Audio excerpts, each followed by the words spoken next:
নিজেদের প্রমাণ করেছে, জিম্বাবুয়েকে হারিয়ে শান্ত। বাংলাদেশের বুকে কাঁপন ধরিয়ে দিয়েছিলেন জিম্বাবুয়ের টেল এন্ডাররা। ফারাজ আকরাম যেভাবে এগোচ্ছিলেন, এক ওভার পেলে হয়তো ম্যাচ জিতিয়ে মাঠ ছাড়তেন। 91 রানে 8 উইকেট হারানো জিম্বাবুয়ে শেষ পর্যন্ত থামে 156 রানে। আকরামের ব্যাট থেকে 19 বলে আসে অপরাজিত 34 রান। বুক চিতিয়ে লড়াই করেছে জিম্বাবুয়ে, 9 রানে হারলেও শেষ বল পর্যন্ত জয়ের মানসিকতা নিয়ে লড়ে গেছে।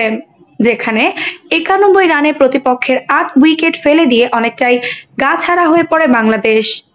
সেই সুযোগটাই লুফে নেয় সফররতরা, যদিও অঘটন ঘটেনি।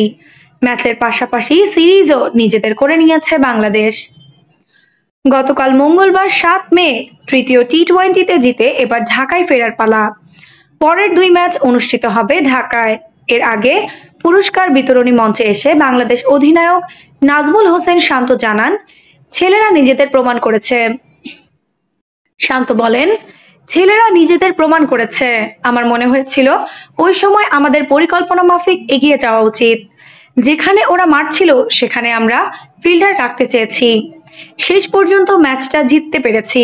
এখন নজর রাখছি পরের ম্যাচে। ম্যাচ হেরে জিম্বাবুয়ে অধিনায়ক সিকান্দার রাজা বলেন, ছেলেরা চেষ্টা করেছে, শেষের দিকে দারুণ খেলেছে। আমার মনে হয় আমরা অভিজ্ঞতার কাছে হেরে গেছি। সিরিজের শেষ 2 ম্যাচ অনুষ্ঠিত হবে ঢাকায় আগামী 10 ও 12 মে।